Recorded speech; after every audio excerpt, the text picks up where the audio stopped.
What happened was wrong. Ken Paxton is a criminal. He has fooled the people of Texas. We showed that evidence for 2 weeks.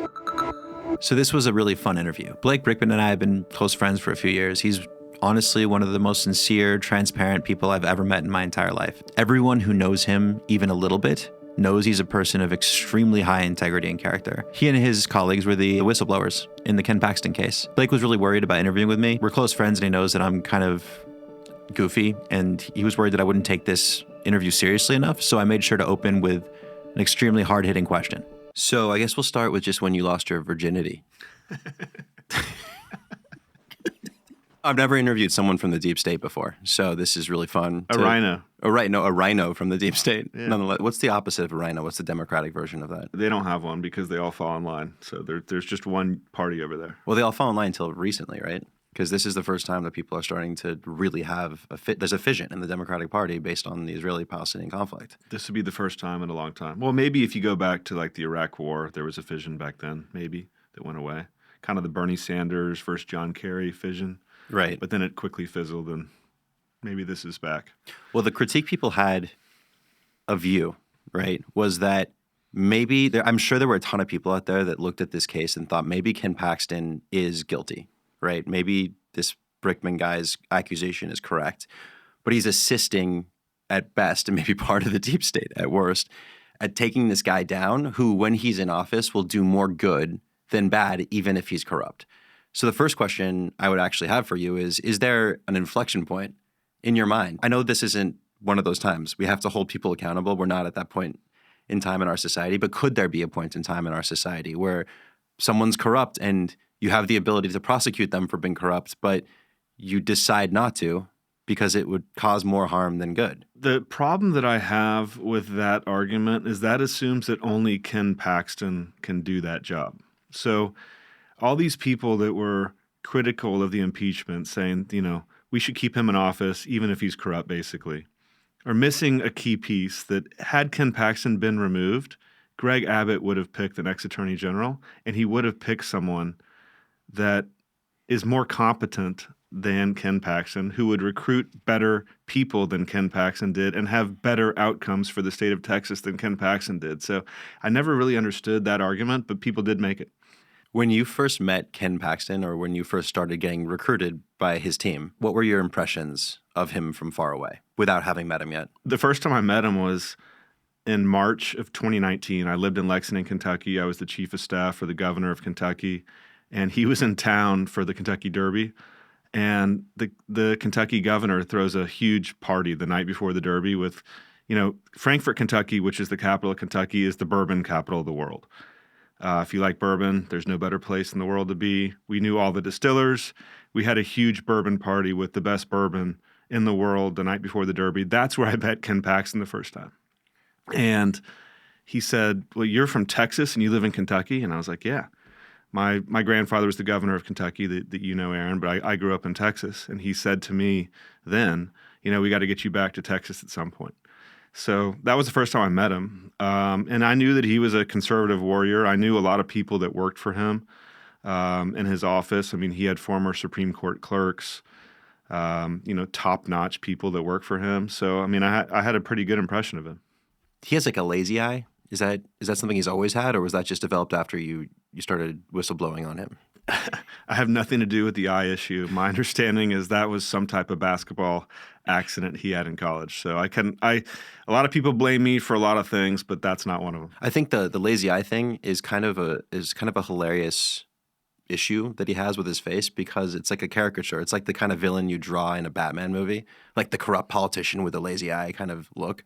I do want to press, though, would there be a hypothetical society in which that inflection point could be reached and someone who is corrupt could be supported in a kind of higher level bird's eye view picture? No, because the one thing that sets America apart from almost every other country in the world is the rule of law. That's what makes America different. But what if America gets to a point where we're no longer different because we no longer have proper rule of law? What if, and a lot of people believe we've reached that point. You do not believe we've reached that point. I also don't believe we've reached that point. If we get to that point, then maybe you can start thinking different strategically. I think we're getting close to that point, which is very scary. And the outcome of the impeachment trial is like one example of how close we are to that, but we're not there yet. Which is why, like, my fight will continue. The criminal investigation into Ken Paxton continues. My whistleblower lawsuit continues.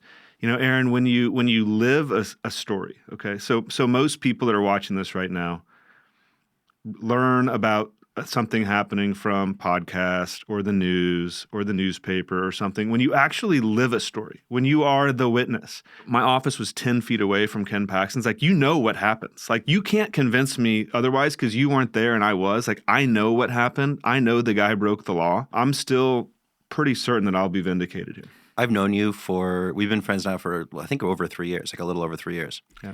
And you're a pretty even keel guy. I've only seen you get riled up a couple times. This is obviously one of those issues. The other is your distaste for salmon. You hate salmon. I do hate salmon. Yeah. When you told me that story, Mitch and I just drove home cracking up. Yeah. I don't like Ken Paxton, but I hate salmon. Okay, so you don't hate Ken Paxton. He's not on the hatred scale for salmon. And your mom used to try to force feed you salmon or something. She did. We meet you over 3 years ago, and you at that point had just gone through the whole ordeal of whistleblowing, getting fired. I'm going to ask you a little bit about that too. But were you persona non grata in a lot of conservative circles at that time for having been a whistleblower?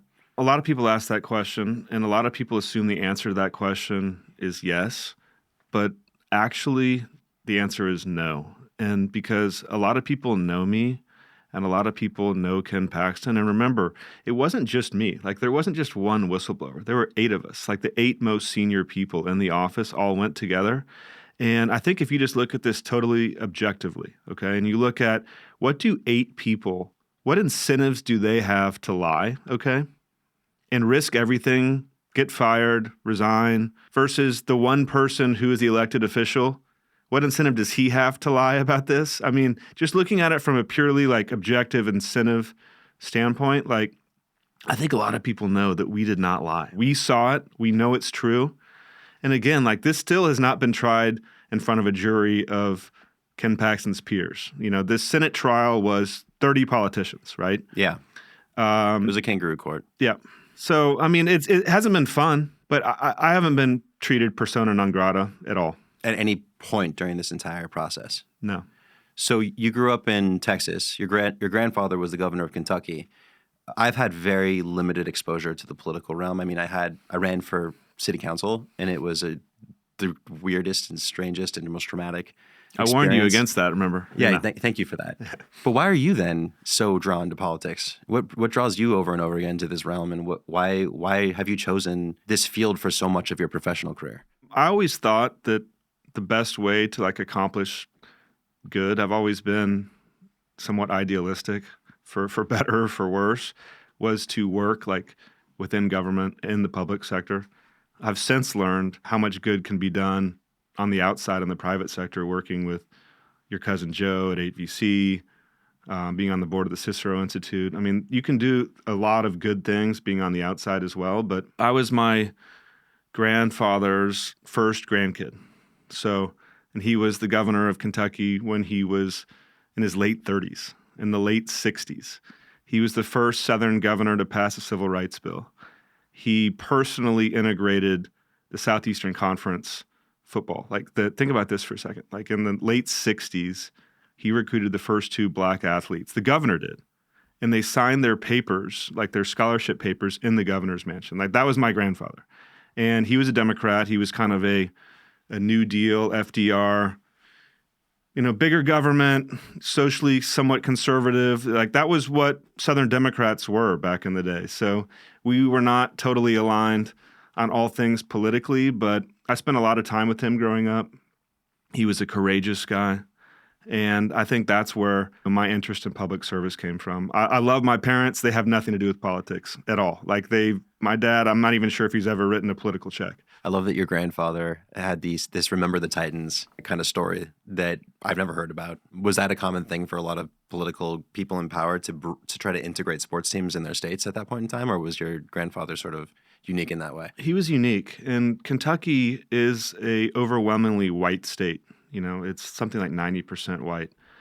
So I think he thought that the best way to, explain the civil rights issue, explain the equality, treating people equally, was, Kentucky is a rabid basketball and football state too. And he thought that sports was a great way to kind of transcend politics. And that's why he did it. The story is somewhat tragic, though. One of the two players that he recruited actually died in practice. What? Yeah. Of what? Got hit, and it was a total freak injury. And back then, people thought that maybe this young guy was killed, but he was not. It was really a fluke accident. And then about a year later, the other player ended up transferring to a different school. So I don't want your people watching this to think that, it was totally a happy ending. It wasn't. But so the first two black players in the SEC were at the University of Kentucky. One of them died in practice, and the other one transferred a year or so later. So your grandfather did awesome stuff that we would totally agree with regard to civil rights and integration and kind of fighting actual racism. How did you guys interact with regard to his kind of New Deal, big government sensibilities? And how did you develop yours in comparison to his? And did you guys ever have discussions or debates about these things? We did. He died in 2003, so I was I was about 24, 25 when he passed away, and that was at the height of the Iraq War, if you remember, that around that time period. I remember our last big debate was around whether we should or shouldn't invade Iraq, and he was opposed to it. I now probably tend to agree with him. I think you know me pretty well, Aaron, where I'm willing to admit, like, was I right? Was I wrong? But I remember the last big political debate we had was when George Bush was president about whether we should invade Iraq, which I think, by all accounts, has been a disaster. I was 15, and I thought it was a good idea then, and I definitely don't think it was a good idea now. So I agree with your grandfather. I also, to give him credit, he didn't have the hindsight that we have of history to really understand how negative the New Deal policies were and how that would destroy America. At that point in time, they didn't have all the evidence and the aggregate data that we have now to analyze. So it's hard to criticize people like your grandfather from that era that supported those kinds of policies because they seemed well and good. And they made a lot of sense superficially. LBJ, when he was president, went to Eastern Kentucky. I have a photo of LBJ getting out of a plane in Eastern Kentucky, greeting my grandfather, and they actually launched some of the Great Society programs in Eastern Kentucky. So, I mean, he lived this. LBJ was, really took what FDR did and really ramped it up. I don't think it's been very successful. But I also, being a conservative Republican coming from kind of a New Deal Democratic family, like, I don't question a lot of people's intentions or motives. Like, I know that my grandfather truly intended to help the people of Eastern Kentucky. I don't question that at all. I just don't think government handouts is the right way to do it. So we would have conversations like that and debates, but again, like, very civilly. He was my grandfather. I love the guy. But I think we ultimately wanted the same thing, just different ways to get there. Like, I would love for this country to go back to where, like, people that disagree can have civil conversations about that and not just be called, if you're against some food stamp program, a racist or whatever. Like, we just start labeling things. We don't even talk about policies or outcomes anymore. Both sides just kind of put their little red or blue jersey on. And it's just this tribalist thing is pretty dangerous, in my opinion. I agree. I also think we're getting to a point in time where there are certain lines on both sides that when crossed, those people should be persona non grata. But there's this bigger tent, even between the blue and the red teams, where people should be actually more like closer to each other than people on their extreme edges. And that's not the way it's working out, that the extreme edges on both sides seem to be somewhat embraced by the more moderate parts of their parties. Yeah, I'm all for open debate, free speech, but, like, if you think what's going on with Hamas right now is okay, like, I'm done with you. Sorry, period. Like, if you're for genocide, done. Sorry. Like, no point in having a debate with that person. Totally agree. That's where I'm currently living. And I agree generally with the principle that you're putting out there. But yeah, that's what I was thinking about. If you're okay with what Hamas is doing, then it's just, I have no more grace for you, and you're no longer welcome in my personal life, in my community, or around my family. As it should be. Yeah. When did you realize then that you were a conservative? How did you come to this personal conclusion? I probably always was. I just hadn't thought about it that much. I mean, like most people in college, I was more worried about or having fun, studying. What does having fun parties. mean, Blake? No, I'm kidding. It's okay. So when did you realize you were conservative then? Probably right after I graduated college. When I was in law school, really eye-opening. I mean, you've been to law school. Mm-hmm. I am kind of an originalist. I believe in what the founding fathers actually intended when they wrote the Constitution. I think what really solidified my conservatism was seeing people who, people that are in law school or lawyers that prefer a certain outcome. Okay, they know the outcome they want to get, and then they want the law to, squeeze into that outcome. Like that is not how our system works. And I said this earlier. Like the rule of law is something like very important to me, and the law takes you to what the outcome should be, not the other way around. That was really what drove it home for me. This is entirely connected then to your crusade against Paxton, right? It's the same theme over and over again.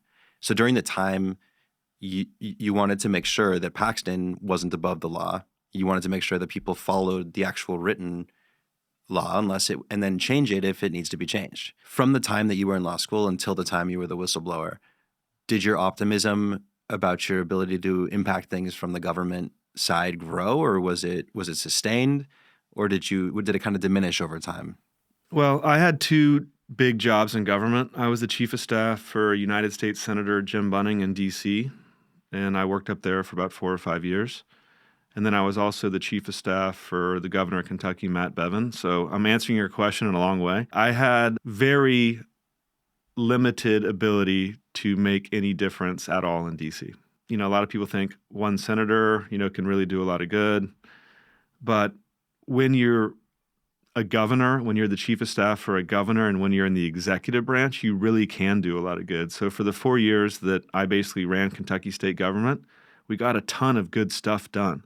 So when I was in D.C., no, I did not have a good feeling about it. When I was in Kentucky, I think we got a lot of really important things done. Why, when you were pessimistic in D.C., did you still feel like maybe you wanted to still be in government and go to the state? What kind of kept you going in that direction? Well, I had about a 7-year gap where I was in private practice for 3 years. I know that. What'd you do? Civil litigation defense. It was terrible, miserable. Yeah.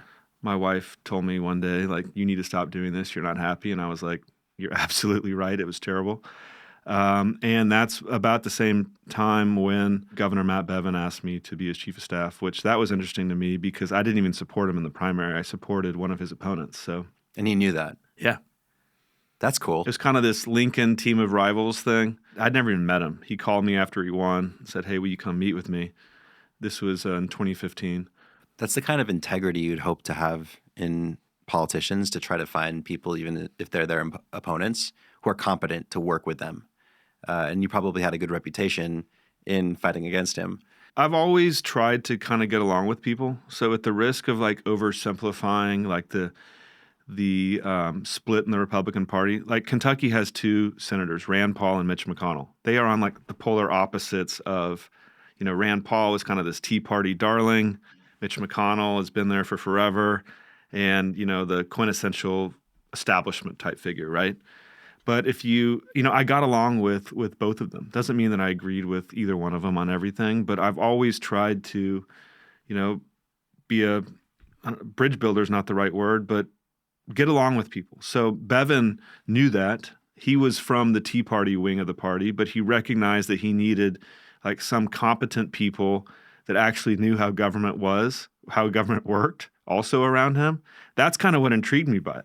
At the end of your experience with Bevin, were you still somewhat ambivalent about the 2 Republican sides, or did you lean more towards one side over the other? I definitely lean more towards the be bold, let's make big change. So more Rand Paul, Bevin side. But I also think that a lot of people that want to be really bold aren't thinking about how do they actually get things done. Like the system does not change overnight. Like we would all want it to change overnight, but it doesn't. It changes incrementally. And this was the challenge I had with Bevin, is trying to explain that to him. Did you guys fight about this? Was this like a conflict, or was it just you putting your hands up and saying, okay, this is my recommendation. You try to do it your way and I'll support you? We didn't fight at all, but we had like very frank conversations behind closed doors. I mean, the other thing about Matt Bevin, the thing about your cousin Joe Lonsdale, the thing about people that have been successful is they want people around them that will challenge what they want to do. And when you're the chief of staff for a governor and you're behind closed doors, you can have like a very frank conversation. No, governor, I think it should be this way. No, Blake, it should be that way. But ultimately, it's his decision. And when you go out of the room, like I fell in line, I said, of course I supported it, but like it worked because behind the closed door, we had that frank conversation. One of the challenges we had in Kentucky is Bevin wanted to solve every problem, like right off the bat in 4 years. And we took on every tough task, the pension system, the foster care system. I mean, these are not issues that any political consultant would tell you like, hey, let's go touch these third rails, right? I mean, these are the toughest, thorniest problems in state government. We tackled all of them, and we ultimately lost by about 3,000 votes in our reelection, maybe because we took on too much. And we lost to a guy that was my classmate, or was at Vanderbilt when I was there too. So I'd known this guy for a long time. That's part of the reason we came back to Texas. My wife and I were like, you know what? I've given 4 years of my life to this. Let's go to where our ideas are more welcome. So in other words, you're a bona fide conservative. One last question about Kentucky. Mitch McConnell is someone who, when I see on TV, I get bad vibes from that guy. I'm not a fan of his presentation. You know him personally. Is he sincerely someone you would want to support as a politician? Is he someone who is actually standing up for the right things for the right reasons? Or has he just kind of been in the game for so long that he's just going through the motions at this point? He's been in the game for a long time. He's also never lost an election. Think about that. So since like 84, he's won every 6 years. Here's what I'll tell you about Mitch McConnell. After we lost, Matt Bevin ran against Mitch McConnell for the Senate in 2014 and lost. So they did not exactly have the best working relationship. So when I was the governor's chief of staff, McConnell would call me every once in a while to talk about things. And when we lost, and I think this does say something about Mitch McConnell, and hopefully it'll help you change your opinion about him a little bit. A couple days after we lost, he called me. And I was in Austin interviewing with Paxton that day. And he said, Blake, thank you for your service to Kentucky. If I can ever be of help to you, let me know. Now, he didn't have to call me. I couldn't help him at all at that point. He took a couple minutes out of his day to call me to thank me for my service and offer to help me. So I have a different perspective of him than you do. His legacy will be the courts. I totally support. I mean, he has been a big believer in making sure we have originalist justice on the courts. And I think that will be his legacy. I do wish we did a little bit better on the spending side. I mean, having $32 trillion in debt, I would have preferred to him hold the line on some of those things a little bit more. I mean, if I had to guess between Rand Paul and Mitch McConnell, who you would support, I would guess Rand Paul. You also have that same kind of vibe, like you're the kind of guy that gets to a meeting, you leave right at when the meeting's supposed to end. You're very blunt. I think that you're probably nicer than Rand Paul seems. But it seems like the kind of person you would support politically. He's about conscientious spending, and he's an originalist when it comes to the Constitution. But your point is that Mitch McConnell's legacy could be stronger in that regard because he was actually effective in winning these elections and creating a position for himself in government over time where he actually could lead to getting those justices implemented. The Rand-Mitch dilemma, Rand is very similar to Ted Cruz. In the sense that, like, both of them, it's very obvious where they stand on certain issues, but neither one of them are particularly effective at actually getting legislation passed. That's, to me, is one of the big challenges with D.C. today, is even some of the people that you tend to be more aligned with are not the most effective at actually getting legislation done, if that makes sense. In your experience in D.C., what percentage of politicians do you think and the people working around them were actually sincere in wanting to make the world a better place versus just people playing the game, just climbing up the hierarchy? 25% on the good side, maybe. 75% on the hierarchy game side. Yeah, the big problem with D.C. is the revolving door between government, the regulatory agencies, the lobbying. That's the big problem to me. It's all captured. It's perturbing. It's so messed up. That seems intractable to me. And it seems like it's getting worse all the time. Maybe you have a different perspective on that. Are you optimistic about that getting better? I think that it takes a change agent to really do it. Someone to be president to really ramp that up and be different. And I don't know who that person is. Donald Trump did not change D.C. He did not. I know there was a lot of talk about that. Remember the whole drain the swamp thing? The swamp was not drained for those 4 years. Someone needs to come up there and be president and move, fire 2 million of the employees that don't do anything. Remember when Elon came in at Twitter and got rid of 80% of people? Like that could happen in D.C., trust me, maybe even more than 80%.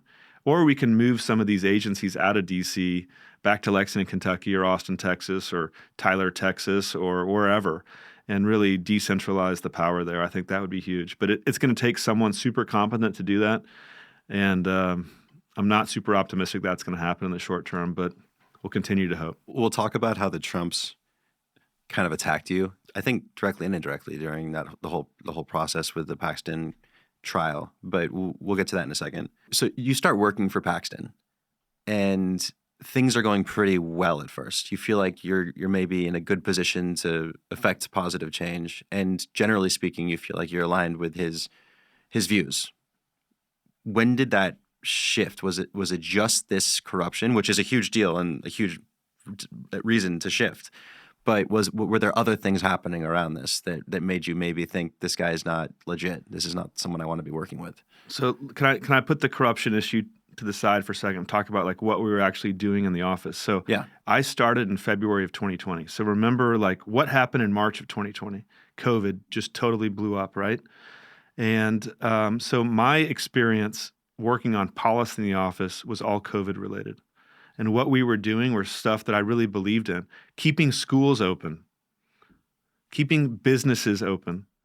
We were on the cutting edge of the legal fights to basically keeping Texas open. So I really believed in that.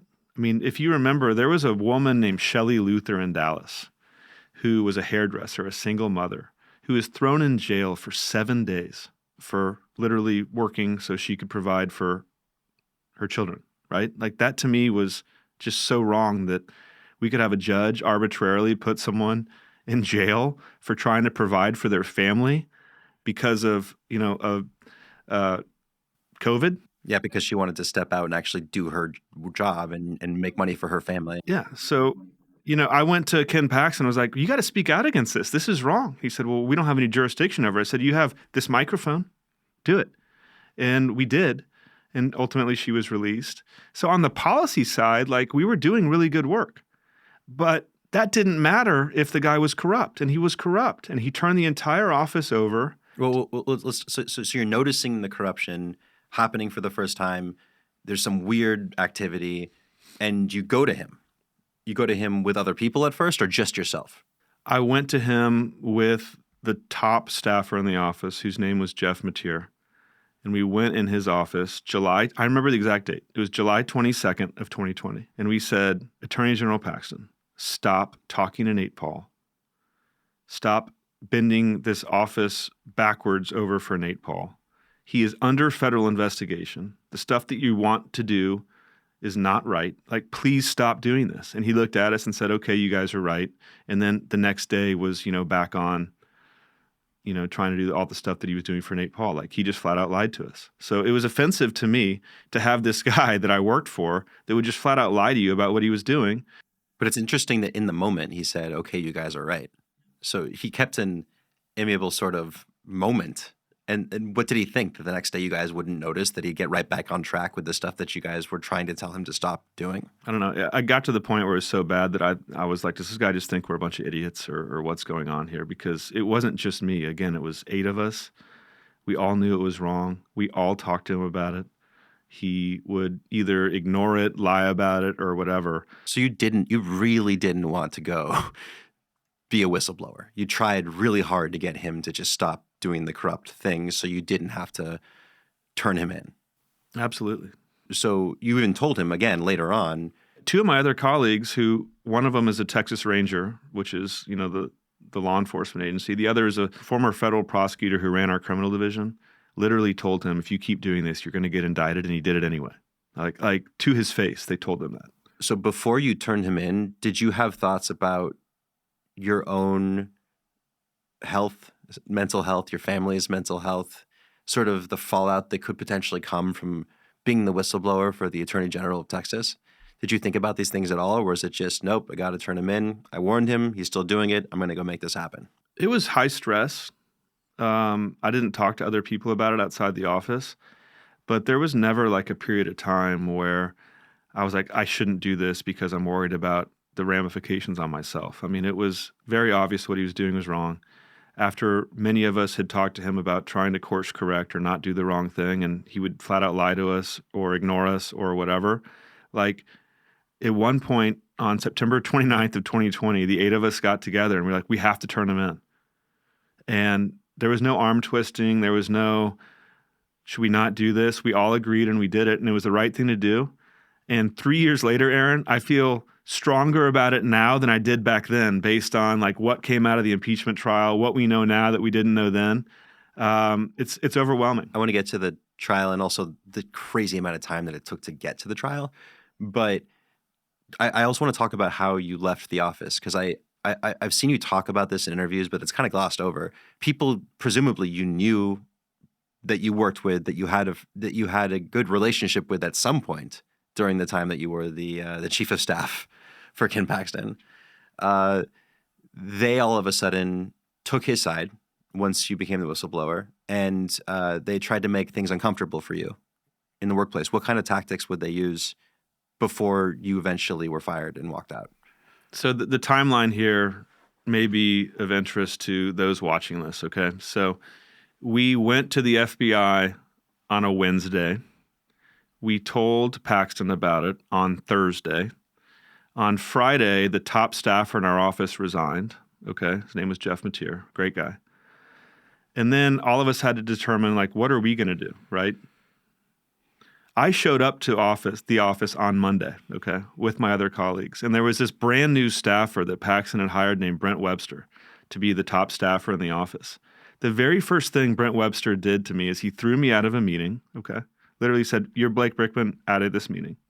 So it's a meeting that you were expected to go to as the chief of staff, if you were the chief of staff. I was the deputy attorney general for policy. I was technically not the chief of staff, but I was extremely high level. My office was 10 feet from Paxton's. So in that meeting where he threw you out and he said, you're Blake Brickman, get out, was Ken Paxton in that meeting? He was supposed to be, but the whole thing was orchestrated so that I would be thrown out of the meeting before Paxton showed up. What would have happened had you said, no, I'm not leaving? I think that's probably what Brent wanted. He probably wanted there to be some big scene and some big blow up, but there were other witnesses there, and I just got up and left. I went back to my office, and then Brent came in my office 30 minutes later with a woman who I'd never seen before, who had literally a gun on her, okay, and said, I want to talk to you. And I said, I'm not going to talk to you without other witnesses present. But he clearly showed up to intimidate me with this woman. They did that for 2 weeks. But they took my cell phone away from me. They took a lot of my duties away from me. Like, they were trying to make it miserable for me to quit. But you know me, Aaron. Like, that had the exact opposite impact. Yeah. Did you eat lunch alone? What was the? No, I kept doing my job. Did you? I guess you start trying to crack jokes with people still around the office, or just did you keep a straight face and just did you kind of try to keep social relationships going that you'd had before? Or? Yeah. That's amazing. We did. I mean, I tried to keep it as normal as possible. But what happened was, about 2 weeks into this, Brent Webster called me into his office, and he offered me like a couple weeks severance if I would resign, or, was going to terminate me. So he said, what do you choose? And I said, I'm not resigning. So he terminated me. And I was escorted out of the office by the same woman with the gun. So literally, it's crazy. Do you know who this woman is? Have you ever talked to her? No, I've never talked to her. I think she was like a Medicaid fraud investigator or something. I don't know. I don't know who she is. So random, and she kept coming into your office with this Webster guy. Yeah. When he said you're terminated, what was the language? Do you remember the exact language he used, or the kind of the emotional beat of it, or was it just kind of stoic on both sides? It was stoic. Okay. Yeah. Hey, you're terminated, Blake, and you said okay. Yep. And then you were escorted out by the woman. Yep. And then they terminated 3 other of my colleagues. This is an insane story. Basically, and then, we have this thing called the whistleblower law that protects public employees that turn their superiors into law enforcement. Like, what these people did was like a how-to book on how not to handle the situation, basically. This should be taught in like employment law classes about how not to handle a whistleblower claim, which is how Ken Paxton and Brett Webster handled ours. So when I met you, it must have been within 4 weeks of all this happening. It was. And because I think I met you in October. And you were pretty confident that this would all come to a head very quickly. And then it didn't. No. So what happened then? Like, why was this stretched out so long? So right after I met you, we filed our lawsuit. And I thought that, we would start discovery, the truth would come out, we'd get Ken Paxton under oath. And that never happened. Because what Ken Paxton did, and you're a lawyer, Aaron, and for your viewers who are not lawyers, I don't want to go too far in the weeds, but I'll oversimplify this by saying he filed something in the court claiming the law did not apply to him, literally, okay? So that basically stayed discovery in our case, and he lost in the trial court. He lost in the Court of Appeals. So the trial court said, no, actually the whistleblower law does apply to you. The Court of Appeals said, oh, the whistleblower law does apply to you. And that ruling was supposed to come out from this Texas Supreme Court in February of this year. And that's when Ken Paxton called our lawyers and said, I'd like to settle our case with you. Because he did not want to lose in front of the Texas Supreme Court because the Texas Supreme Court is 9 Republican judges. The offers to settle were monetary using government funds. To be clear, this wasn't money coming from Paxton himself. He was trying to pay you guys off using taxpayer money. That's right. Okay. And you decided not to engage with those settlement conversations until they also paired the money offers along with public apology. How did that work? Right. So Ken Paxton's lawyers called our lawyers and said, we'd like to settle. And then there was a mediation. So there were 4 plaintiffs, me and 3 colleagues. And I said, I'm not going to the mediation, guys. Sorry. Like, I'm not doing it. You guys can go, whatever you guys come up with, that's fine. I'm not going. I refuse to go. Well, they said, are you sure you're not going to come? I'm like, I'm not coming. I'm not settling. Well, they go to mediation for 2 days. Were they mad at you? Sorry to interrupt. Were they mad at you? They weren't happy. So your friends who you'd been in the weeds with, in the trenches with, they were unhappy with you. I think you did the right thing. Maybe that's one of the hardest parts of this process, is these people that you know are good people are upset with you. How did you handle that? I wouldn't say they were super upset because they knew me and they knew this case was always about more than just money to me. But yeah, they wanted me to go to the mediation. They wanted me to settle. So what happened was, after 2 days of mediation, they called me and said, well, we agreed to settle the case for $3.3 million, but there's one catch. Like, you have to agree to it also. Which makes sense from Paxton's side, is he wanted the entire case to go away. And if all 4 of us didn't agree, then the case doesn't go away, which I had warned them was going to happen before we went to mediation, which is why I didn't want to go to the mediation, right? So anyway, they called me back and said, will you agree to this? And I said, no, I told you I wasn't going to. Not just about money to me. And they said, well, what would it take to get you to settle?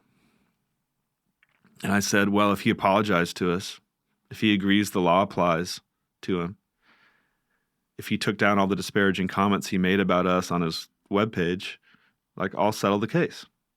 So my lawyer put that in writing back to Ken Paxton's lawyer, and they had a conversation. They said, well, we're not going to agree to this. And I was like, okay, great. Then we're not going to settle. That's fine. You asked me what it would take.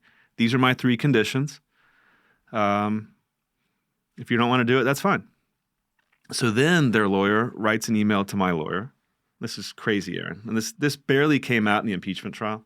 Their lawyer said, basically, how much would it take to get you to drop these 3 demands? So what they were trying to do was make that $3.3 million figure bigger, right? And again, this is taxpayer money. Yes. Okay. Yes. And I talked to my lawyer, Tom Nesbitt, who's here in Austin, who's a wonderful guy. And I said, Tom, just tell him simply, write back, there is no amount, period. This is all written record. All written. Was it submitted as evidence? Dan Patrick was the judge in this case, okay? Dan Patrick is a politician who took $3 million in a campaign contribution from the people that were trying to get Ken Paxton acquitted, okay? He did not even admit this email into evidence, even though our lawyers want it to be admitted into evidence, because he has no idea what the rules of evidence are. So we talked about it at trial, but the actual email itself was not admitted because Dan Patrick has no idea what he was doing. I do think it's worth highlighting what the rules of evidence are around this particular case. I haven't refreshed myself on this since law school, but you probably have, given that you just went through it. What is the rule about it, about the admissibility of emails like this when it's in a negotiation process for a settlement? So Ken Paxton's lawyer objected to admitting this on the grounds that it was settlement discussions that are not part of, that shouldn't be admitted into evidence. But this was not admitted for the purpose of settlement negotiations, which, again, I wasn't even in the mediation, right? The question was like, why did I not agree to settle? This email was relevant to that question and should have been admitted. Because evidence law is like not easy and it's boring, but it's like kind of important for this story. So then obviously the settlement does end up going through at some point. There's a conclusion to that settlement after you send the email back and say, no, not unless you meet my requirements, will I settle? So what happened was when my lawyer said there's no amount, they actually said, okay, fine, we'll take the deal. We'll agree to your terms. We'll do the apology. We'll say the law applies, all those things. The four of us in Paxton's office signed a preliminary settlement agreement, but it was contingent upon the legislature actually providing funding of the $3.3 million. So the legislature actually has to appropriate that money. And if the legislator appropriated that money, then Ken Paxton would have to publicly apologize, and all those other kind of triggers would be set off. Did you think that he anticipated them withholding this money? Well, it was even worse than that for him. So what the legislature did is they wanted Ken Paxton to come answer questions about this case, and he wouldn't do it. So what they did was they hired their own former prosecutors and former criminal investigators to investigate our allegations, which they did for about 3 months in the spring of this year. Well, what their investigators found was, hey, these whistleblowers are actually right. This guy did break the law. He did do terrible things for Nate Paul. So what the State House of Representatives did was they didn't fund our settlement. They impeached Ken Paxton. So Memorial Day weekend of this year, 121 of the 150 members of the Texas House have voted to impeach Ken Paxton. And so all this talk about, well, this is all these RINOs that are going after Ken Paxton. It was 70% of Republicans in the State House. Aaron, 7 of the 10 most conservative members of the State House voted to impeach Ken Paxton. This is not a RINO versus conservative fight. This is like a rule of law corruption thing versus Ken Paxton. Now, when we got to the Senate trial, it became this, RINO thing again, which is so stupid. So during the trial, there were so many allegations. And do you think that may have hurt the way that the trial went because there was so much confusion over the many allegations? One. And two, what were the allegations? Yes, I think that there was so much evidence of wrongdoing that I think people maybe have gotten lost in the weeds a little bit. Maybe if you give me a minute, I can try to explain the big picture of what happened here.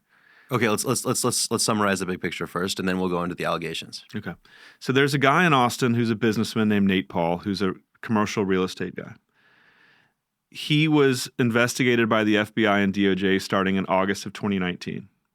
He hired Ken Paxton's mistress, so she worked for him at his company. He also was responsible for renovating Ken Paxton's home. So Ken Paxton bought a house in Tarrytown, and he did a big renovation project for the spring and summer of 2020. He moved into that home in July of 2020. When we went to the FBI on September 29th of 2020, we knew that Ken Paxton was having his home renovated by Nate Paul. What we know now, is after Ken Paxton knew that we turned him into the FBI, he wired $120,000 to a company run by Nate Paul to pay for this based on an invoice that was created after he made the payment. The guy that ran this company was a guy named Raj Kumar, who's a convicted felon, who's been accused of making fraudulent transfers for Nate Paul. So basically, after Ken Paxton knew we went to the FBI, he tried to cover up the entire bribe. Does that make sense? Now, what Ken Paxton did for Nate Paul. So what did Nate Paul get out of this? Nate Paul had tons of bankruptcies, tons of foreclosures going on around him. He had a criminal investigation into him. Ken Paxton basically turned over the open records division and was trying to give records to Nate Paul that he shouldn't have. Nate Paul was involved in a civil litigation dispute. Ken Paxton had the Office of Attorney General intervene in that dispute to help Nate Paul. Ken Paxton had the opinions division of the Office of Attorney General put out an opinion saying that foreclosure sales could not proceed because of COVID. So think about how stupid this is, Aaron, okay? We're at the same time we're saying schools should be open, mass mandates shouldn't be happening. Ken Paxton directs the opinions division to put out an opinion saying we can't have foreclosure sales outside because of COVID, okay? But the worst thing that Ken Paxton did, the worst thing of all, was he hired a 35-year-old attorney who had never prosecuted a single case, okay, to issue grand jury subpoenas into federal magistrate judges, federal prosecutors that were investigating Nate Paul, and grand jury subpoenas to go after all of Nate Paul's civil opponents. I mean, this is like big time no-no. And Ken Paxton did this when many people in the office told him, do not do this, do not do this, do not do this, you will get indicted for it. But instead, he did it in secret anyway. So on September 29th, we found out for the first time, okay, that Nate Paul's lawyer had showed up with this 35-year-old lawyer who claimed he was working for the Attorney General, serving subpoenas on a bank in Round Rock. We were all like, are you kidding me? No way this is happening. That was the triggering point where we said, we have to go report this. So, I mean, and all this evidence came out at trial, and 16 Republican senators said, you know what? We don't care. This guy, let's leave him in there. It's crazy. Well, it goes back to what we were saying before. Because there were so many accusations, regardless of all the evidence that you guys brought to this trial, it was easy for them to hide behind this theme or this thesis that this was just a political witch hunt and that really the forces of the deep state were just trying to get rid of a good conservative guy that was right on border issues and a few other things that they cared about in a grander way. It's crazy. It's crazy because he's so criminal that it helped him. Dan Patrick, who's the lieutenant governor, was a judge in this case. Dan Patrick protected Ken Paxton because it was his decision, Dan Patrick's, and Dan Patrick's alone, that Ken Paxton did not have to testify at this impeachment trial. Well, I don't know much about Dan Patrick. What was his legacy before this happened? Because I hope this is his legacy now, given how egregious his behavior was and his post-trial speech was. But what was he like before? Did you have any relationship with him? Did you know of him? And how were your interactions with him? I had met him before. I mean, I'd met with him for about an hour once. Dan Patrick comes from the same very conservative wing of the party as Ken Paxton. Dan Patrick was given a $3 million campaign contribution after the impeachment and before the trial from the very people that were doing the PR campaign to keep Ken Paxton in office. I mean, that would never happen, ever, in a real courtroom, Aaron. I mean, Dan Patrick protected Ken Paxton. He ruled that Ken Paxton did not have to testify. The House impeachment managers tried to call Ken Paxton's mistress, who was on the payroll of Nate Paul. Dan Patrick ruled she did not have to testify either. So, this was wild. I mean, he protected Ken Paxton. Everyone wants to know if that mistress was even attractive, She did show up at the trial, so anyone watching here can Google her, and she did actually show up at the trial. Dan Patrick just ruled she did not have to testify. So what the lesson that criminals can draw from this is that if you commit one or two crimes, you might be screwed if you're caught. But if you commit hundreds of crimes and you act in concert with lowbrow and soft corruption from a lot of other people, then you can get away with it by just claiming that you're being politically persecuted because there's just so many accusations. How could they all be true? Remember, this was just an impeachment trial, okay? This was not a criminal trial or a criminal indictment. That process is still ongoing. But yeah, what the message from the impeachment trial, that if you remember, there was 30 senators that voted. There were 14 that basically voted to convict, including 2 Republicans who were very courageous, Kelly Hancock and Robert Nichols. I have a ton of respect for them. They did the right thing. 12 Democrats did the right thing. 16 Republicans did the wrong thing and basically said, you know what, we sat here for a couple of weeks, we listened to this, no big deal. Let's keep him in office. Let's just take the one example of the way that you guys were fired as they broke the law with regard to the way you guys were fired. Very clearly, you can't argue that there isn't evidence for that. How could they not acknowledge that happened?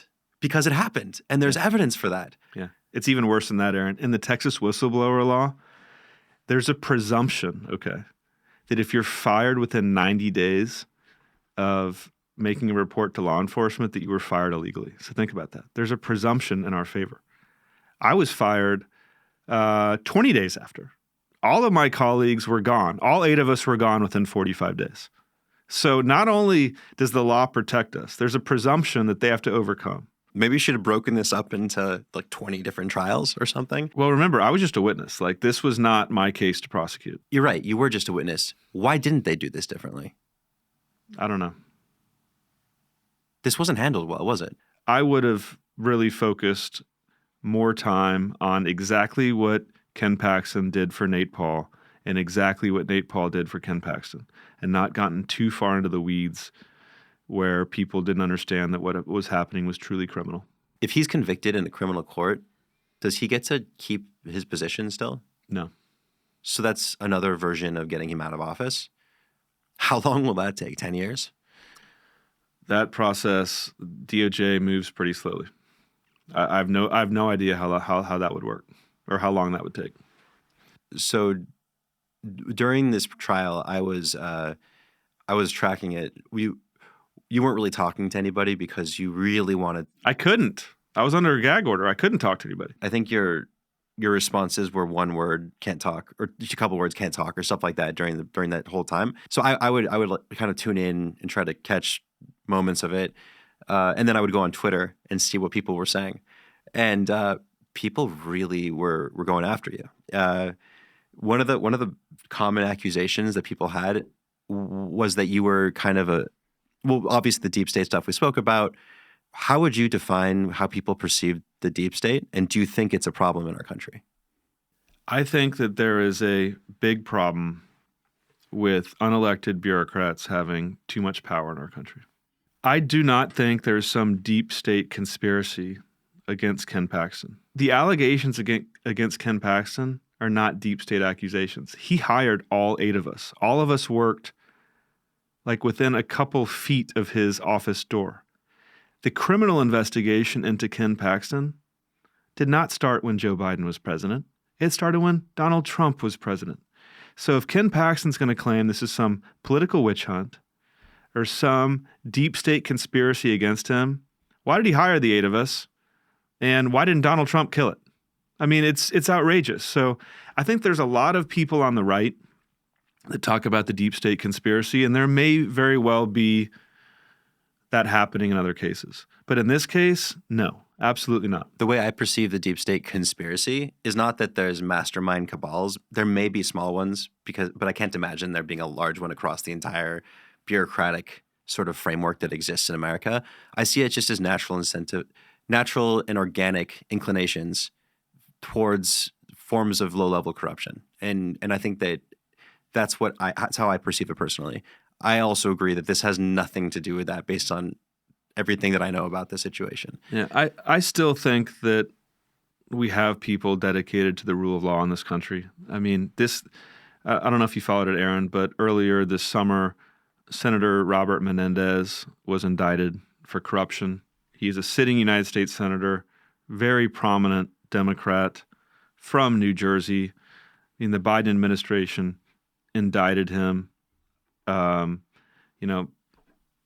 That tells me that we can put the rule of law above politics. We have to. Like, that is what makes this country great. You and I have a friend who, I'm not going to name him because he may not want to be outed, but he called me after the Senate impeachment trial. And he said, Blake, I moved, and he's been very successful in this country. He said, Blake, I moved to this country because of the rule of law. That's why I left the country where I was before. And he said, when the people in power... We can say Mexico. It was Mexico. Yeah, you could say it was Mexico. It was Mexico. When the people in power start drawing the lines based on who's in power, really bad things happen.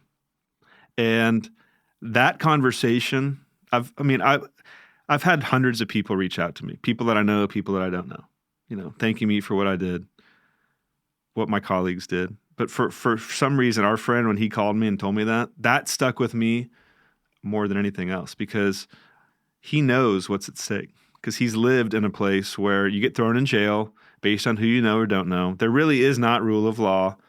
It's really most everywhere else in the world where that's the case, and what sets America apart.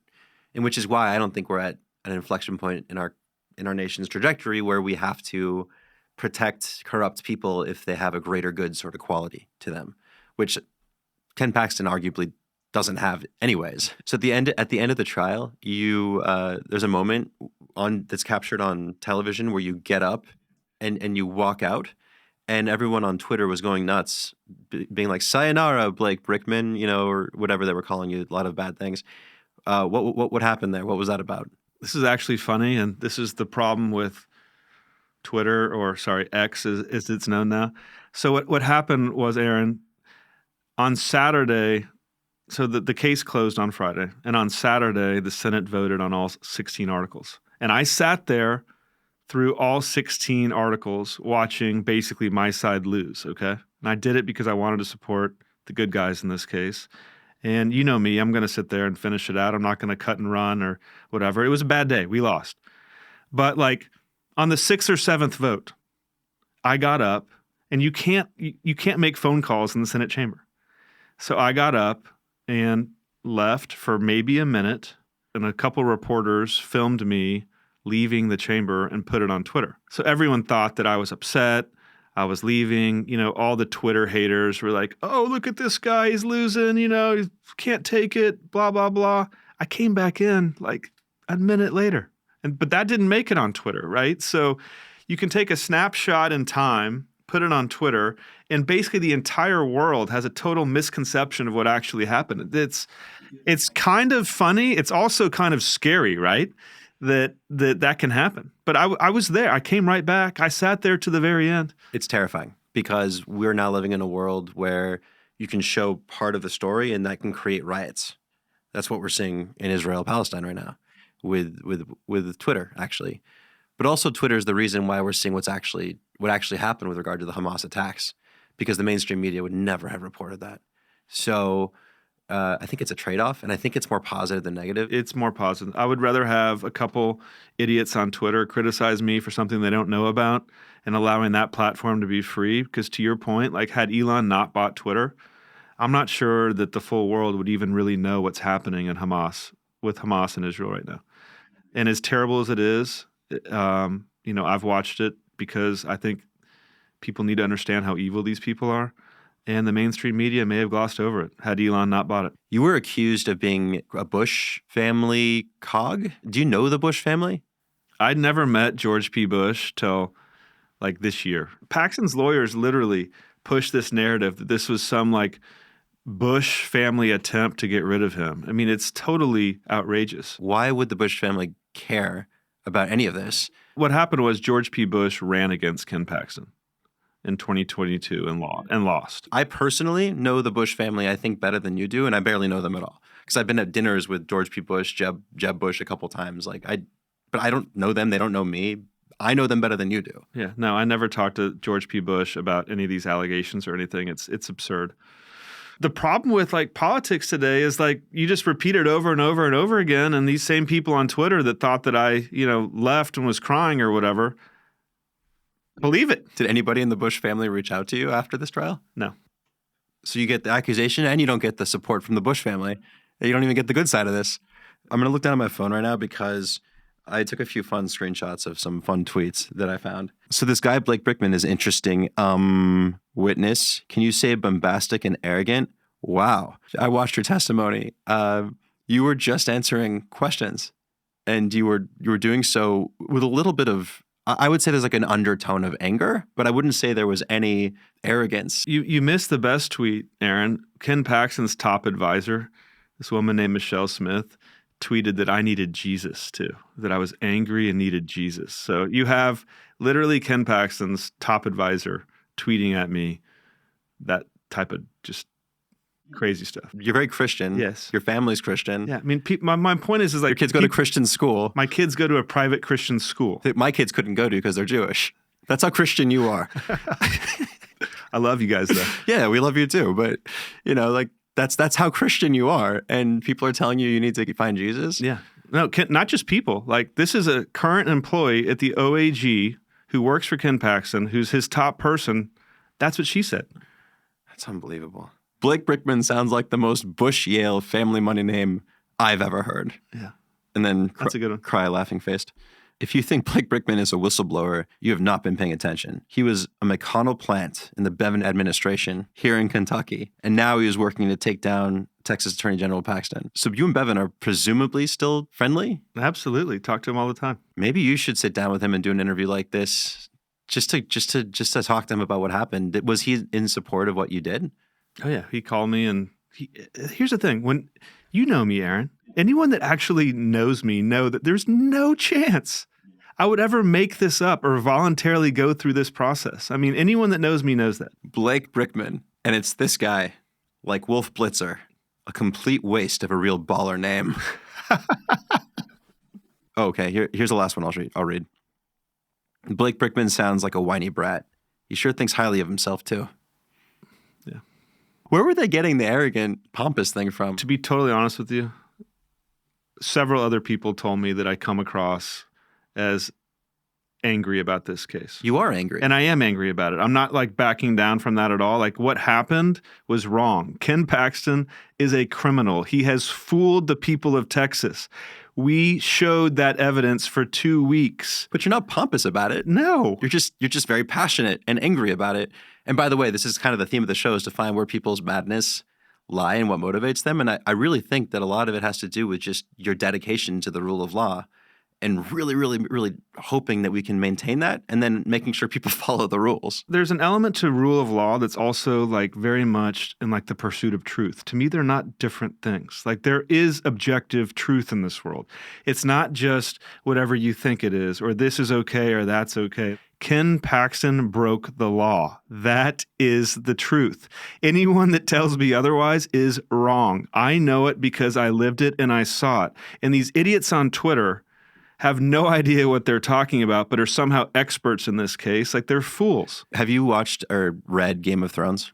I have. So you know how at the end of season 1, Ned Stark gets his head chopped off for doing the right thing and kind of being ethical, and then everyone else gets rewarded for being basically terrible. You could have made a ton of money throughout this process. You could have probably expedited your political career if you'd wanted to expedite a political career. You could have done so many things that were self-serving instead of this. And you were a total Ned Stark, and you didn't get your head chopped off, but you certainly put yourself in an uncomfortable position and gave up a lot of things you could have gotten. Do you regret any of this? I regret none of this. It is not in my DNA to look the other way when something's wrong. That's not who I am. That's not what I will ever be. I would rather have my head chopped off, which I'm glad did not happen in this case, by the way, than do the wrong thing. I have 3 kids, Aaron. You met my kids. Like I had to explain to my 3 kids that I got fired. Most kids, when they hear you got fired, means you did something wrong. I said, I didn't do anything wrong. The guy that fired me did something wrong. Margot, Julia, James, my 3 kids. I mean, this whole case is outrageous what happened. It is outrageous what Dan Patrick allowed the Senate trial to become, but the story's not over. And I know that people know that we're right. I think people in politics are mostly motivated by what they fear the most. It's just like a very, very simple thesis I have. My fear is all about cultural decline. I'm terrified of nihilism. I'm scared of this crazy new religion of oppressor-victim mentality that is just found its way into almost everything we do. And I think that's the most dangerous and destructive thing that we're all dealing with right now. Some people's fears are the deep state. and that's why they fought against you even if they knew you were right. Other than rule of law, which I think is a really big part of your life and kind of motivates you, what do you fear the most in our society right now? What are you worried about? I fear that there are people that do not understand that there is a greater good above themselves. Our legacy is only what we leave behind for our kids. And what is that going to look like? The way the country is headed right now is scary and dangerous. And without the rule of law, without people that stand up and actually fight for what is right, that actually devote their time and resources to something that is for the greater good, like that is what we need in this country. That's what's lacking in this country. Apathy is what's killing this country. And Aaron, you and I know a ton of them. They're good people. They're more worried about where is this vacation going to be, or, not like what does the country look like? What does the West look like 5, 10, 15 years from now? That to me is what's more important. It seems the other way around, but you're less judgmental than I am in a lot of ways. Because what you're describing is a person, is many people who lean into focusing on hedonistic things rather than actually purpose-driven things. I have a harder time having personal relationships with those kinds of people than you do. I have personal relations with them. That doesn't mean that I respect that, right? Those are two very different things. I think that it's really important that people be engaged. How do you have personal relationships with people you don't respect? It's such a fundamental thing. I just don't want to deal with them. Like I'm not going to shut off contact for the sake of shutting it off, but in my mind I can silo this person. I just don't ever trust them or deal with them at all. But going to war with them right now is probably not the best move. You and Joe are the same way on that. Did you notice that when they were covering the trial, they had a media wall? This is so cheesy. And they had the Ken Paxton, impeachment trial on the media wall behind them. And they had these guys sitting there talking about it like they were commenting on a sports game. It was so absurd and so stupid. I saw the YouTube clip after the trial. Yeah, it was Sports Center covering, a game. Yeah. Yeah. It was ridiculous. By the way, those are the same people that I think said that it came across as committed but angry. But that is true. I will stand by that assertion. You're still committed and angry. I am angry about this. It's wrong. I'm sorry. Anyone that's watching this that's not angry about what happened either has no clue what happened or there's something wrong with them. Yeah. Fair enough. Are you friends with Rusty Hardin? I never met him before this. No, we're not friends. Okay, so he has had a storied career. Yes. This guy is held in high regard. So at some point, and maybe still, this guy's extremely competent. What do you think happened during this case? Because he did not seem competent. I mean, when I was testifying, at the conclusion of my direct testimony, he rested the case, which meant that the House could not put on more evidence. So Tony Busby, who was Ken Paxton's lawyer, never even cross-examined me. And a lot of people were talking about, well, Rusty screwed up or Rusty should have rested the case.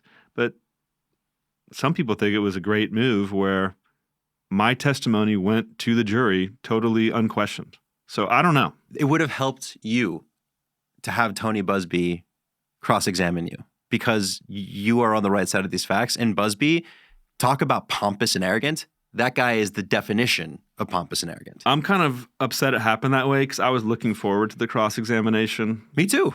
It would have been fun. I mean, he had no points that Paxton could have scored on me at all. I would have exposed the whole... There was no dunking. And it would have made him look like a jerk because, and I know nothing about Tony Busby except from this case, but the way that guy carries himself, the way he talks and moves around, he is like a caricature of a villain in a movie.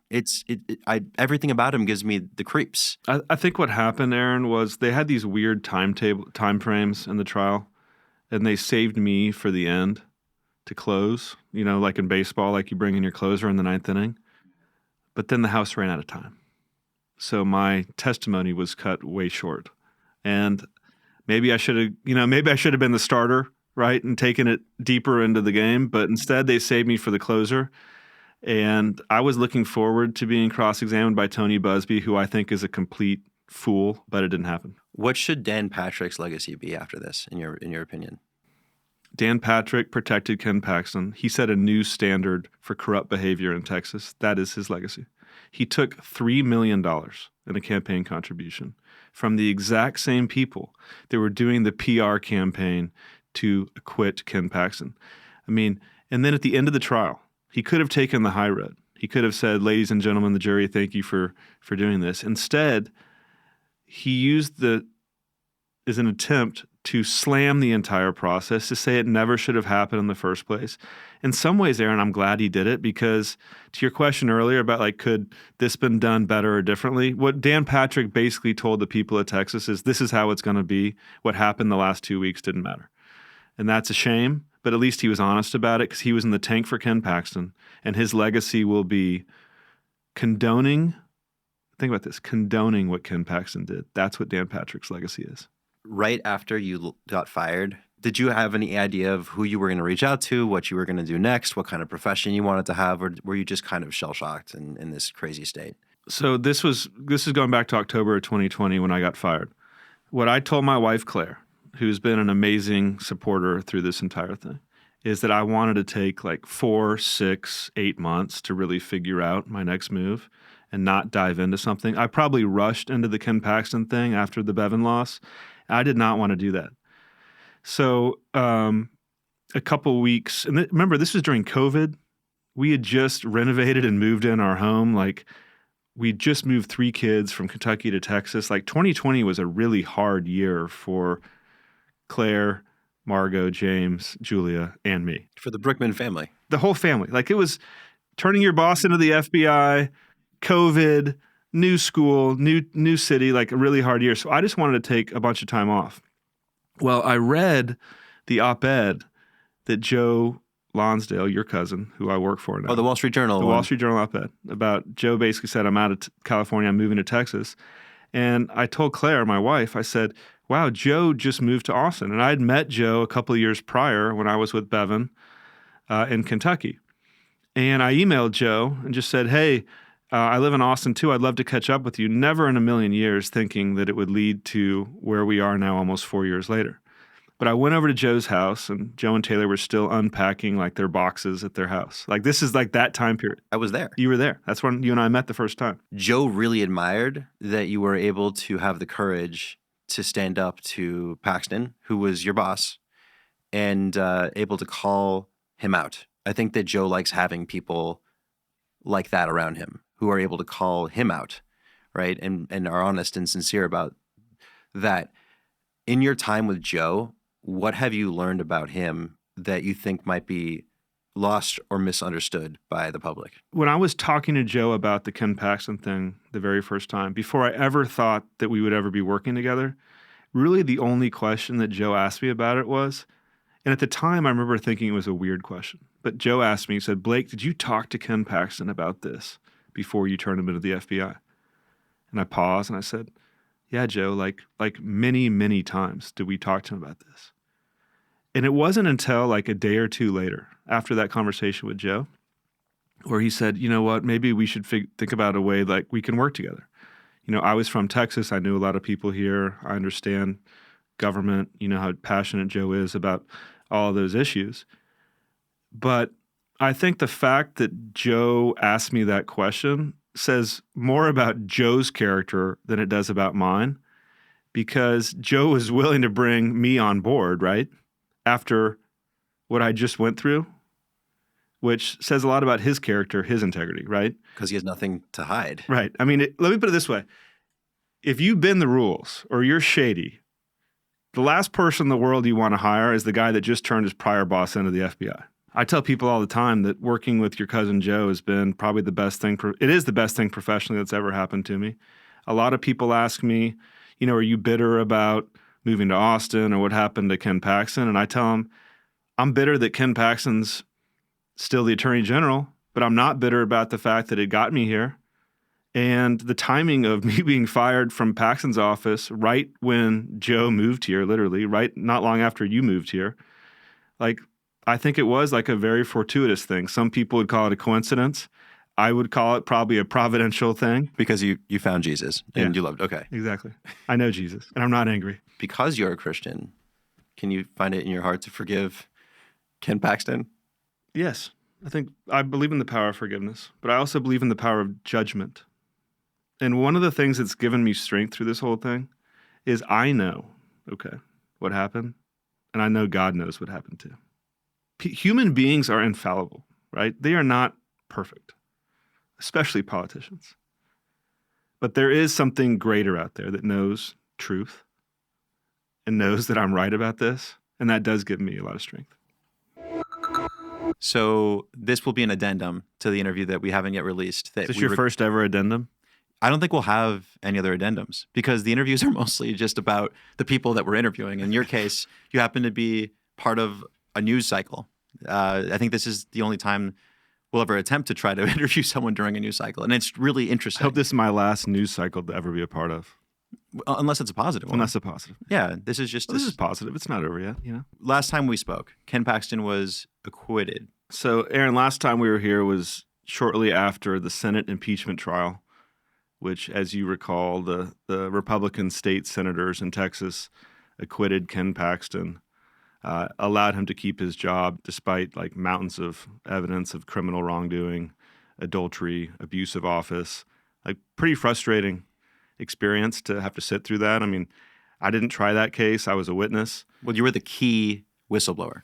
I was one of them, yeah. There were 8 whistleblowers, but I've been the most vocal and probably the most out front. And the most stubborn. Definitely the most stubborn, and I've done the most media about it for sure. To define what most stubborn means for everyone, why were you the most stubborn whistleblower? I will never give up this case. I mean, to me, it like is Ken Paxton is rotten at his core. It offends me that he is still in office. He flagrantly violates the rule of law and all of our norms for what should be, you know, holding our elected officials to higher standards. He does the exact opposite. So if this thing takes another 2, 5, 10 years, like I will never, ever, ever give up. So, dude, I'd be so afraid to be on the other side of anything that you're on. The good thing is we're friends, right? So, Yeah. So generally we're aligned on most issues, which is good. You have my back. Yeah. And you have mine. Of course. Yeah. You were the most stubborn whistleblower because you were also the most reluctant to accept money for this to end. You wanted to make sure that he was actually punished and that people knew that he was corrupt more than you wanted money. Yeah. I mean, if you go back to February of 2023, when Ken Paxton came to us and said, hey, I want to settle this case, I said, I'm not going to agree if it's just money. I forced him to apologize to us for slandering us publicly. I forced him in that same preliminary agreement to admit that the whistleblower law applies to him. I mean, these are not normal things to require in a settlement agreement. That was more important to me than anything else, was to make sure that the people of Texas and people across the country that watch this case, like, I don't want what happened to us to ever happen to anybody again. So the money is one piece of it. We've racked up millions in legal fees. We haven't even done any discovery in this case, and it was filed November 2020. He tied it up in legal nonsense for 3 years. But what happened, Aaron, after the impeachment trial failed, guess what came back to life? Our whistleblower case. And it's been a beautiful thing since then. Beautiful thing. Because if you remember, Ken Paxton at the impeachment trial refused to testify. Our whistleblower case, he is going to have to testify. And what happened just a couple weeks ago is we actually had an order for him to sit for a deposition the first week in February. And right before that, he came out and said, you know what? I'm not going to contest any of the facts that these whistleblowers said. I'm not going to contest a judgment of any amount. So if you think about it, in September, he was basically saying, these guys are liars. I did nothing wrong. Fast forward, just a few months after that, Ken Paxton throws Dan Patrick and 16 senators that voted to acquit him under the bus. And Tucker Carlson. And Tucker Carlson. We could talk about that. Interview was a joke. But he basically did a 180 and said, actually, I'm wrong. I'm wrong. And there were articles of impeachment. There was Article 6 in the impeachment trial was whether Ken Paxton violated the Whistleblower Act. The people he made a fool of, have they come forward and admitted that they were wrong? Have they said anything about this 180-degree turn? So there's a senator from kind of the North Dallas, DFW area named Drew Springer. Senator Springer voted to acquit Paxton, okay? And after Ken did this total 180, he has been on the warpath, pointing out the hypocrisy, the dishonesty, the unbelievable fact that Ken has now done a 180, and he has asked for the impeachment trial to be reopened. So I give tremendous amount of respect to Senator Springer. You know, people can admit they're wrong about things. Did Dan Patrick admit he was wrong? He has said absolutely nothing. No, he has not. Just complete radio silence. Radio silence. That's what he does when he knows he's wrong. Who else has who's been radio silent about this issue besides Dan Patrick? Well, Senator Springer is the only senator that voted no. Who's now reverse course. Who's reverse course. Good for now, him. He has said that there's others that agree with him privately, but I think Senator Springer deserves a tremendous amount of praise for courage, for admitting basically like, hey, knowing what I know now, I would have voted differently. Let's reopen the case. Let's reopen the case. That's actually really cool. I didn't know that was going on. Why did Ken Paxton decide to do this 180-degree turn? Strategically, what was in it for him? Ken Paxton is terrified of having to answer questions about this case. So he only did the 180 as a Hail Mary attempt to try to make our case go away. There are a lot of like quote unquote fiscal conservatives, really conservative Republicans that support Ken Paxton. Ken Paxton was willing to open up the Treasury, the Texas taxpayer, to unlimited liability to us as long as he did not have to sit for a deposition. So any fiscal conservative watching this show should be grossly offended at his conduct. He will put himself in front of everything else. It's really, truly mind-boggling what he will do to prevent himself from answering questions in this case. He's never answered a single question about the facts of this case to the media. In our case, even after the impeachment trial, he flew up to Maine to go on Tucker Carlson, and he did this like big promo, like it's my post-impeachment victory lap, basically. Yeah. And he goes on the show and zero hardball questions about any of the facts in the case. Nothing about Nate Paul remodeling his house. Nothing about Nate Paul hiring his mistress. Nothing about the gross abuse of office he did for Nate Paul, who, by the way, is under federal indictment now. I think 8 or 10 counts. Good. Yeah. So it's wild. The guy will do and say anything to protect himself. Just to be completely clear, do you disagree with Ken Paxton on any policy issues? On any? Any of the big things that people support him for. Do you support the policy platform that he has put forth? Yeah, that's why I went to work for him. I mean, I do support, I'm a conservative Republican, you know that. And if he were taken out of office, if he were removed from office, couldn't other people do exactly what he's doing? They would actually do a better job than what he's doing. That's one of the big misconceptions out there, is that if Ken Paxton were somehow out of office, that someone ineffective would be in there. Ken Paxton is good at filing lawsuits. He's not good at winning the lawsuits because all the competent attorneys in the Office of Attorney General have left. He cannot attract competent people anymore. How important is it for you to fight against the Biden administration? Very. I think President Biden's the worst president we've ever had. And it's extremely important to do the work that Ken Paxton claims that he's uniquely positioned to do, but he's not uniquely positioned to do this work. A ton of other people could do it, and much better than he's doing is what you're saying. Yeah, I would say that I could probably rattle off the names of 50 attorneys I know in Texas that could be Attorney General of Texas and get way better, way more conservative results for the people of Texas than Ken Paxton. 50 is probably an understatement. What was your movie as a kid? Oh, man.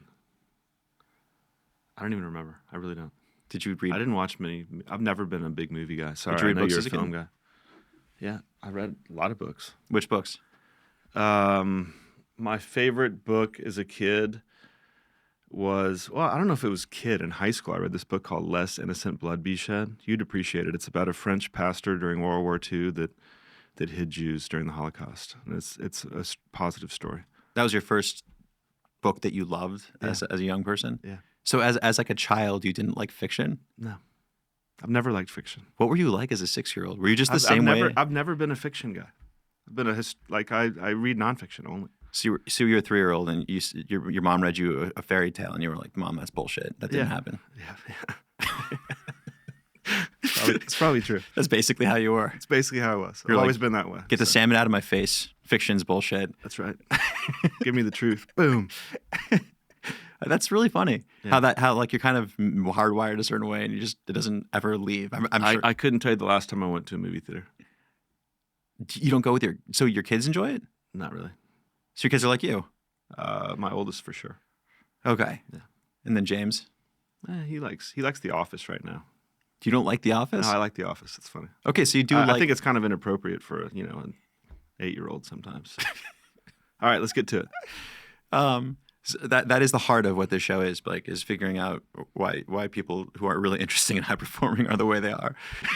You're so serious. You're so serious. You're such a serious guy. I love it. I mean, you're funny though too. And then you have these like the one time I think I saw like you were like drinking in Canada and you were kind of like getting into the music. So you like music? Yeah, I like music. Did you like music as a kid? Yeah. What was your first exposure to music as a kid? My dad was a huge Beatles fan. We used to drive to Colorado, listen to Beatles all the time. That's really cute. Yeah. So what was your favorite Beatles song? Oh, Here Comes the Sun was a good one. Let It Be. I like kind of some of the older Beatles stuff when they went a little more alternative, kind of less poppy than when they started. So not like I Want to Hold Your Hand, No. but like Eleanor Rigby. Yeah. Like more of the Abbey Road stuff. Yeah. Okay, so like more of the sophisticated, psychedelic stuff. Yeah. So you liked them after they started taking a bunch of LSD. That's right. Okay. Yeah. But you're not a proponent I'm not a proponent of LSD. No, you've not convinced me of that yet. Are you like a little bit moved by the PTSD studies and stuff? Yeah. I am. I mean, I'm one of these conservatives that has kind of seen the light on a lot of the psilocybin issues. By the way, Rick Perry's become a friend. He is a huge proponent of this. He's seen a lot of what's happened, especially in the veteran community coming back from war, and how some of these alternative treatments are having much better effects than the typical pharma approach. What I want to show people is that Republicans are actually open-minded to various versions of psilocybin therapy, not like recreational use. Well, what happens is people on my side of the aisle that don't know anything about this issue, they hear this and they think like Woodstock, shrooming, LSD, like that's their immediate reaction. Like there's a hurdle we have to overcome that like, no, actually there's scientific evidence that this is a better form of treatment. That's why Rick Perry is such a good advocate for this, because no one can say that he's like a RINO or some liberal, right? I mean, the guy is super conservative. But he was personally affected by people that he knew that came back from Afghanistan and Iraq, and really saw what it did to their life, and he was looking for solutions for them.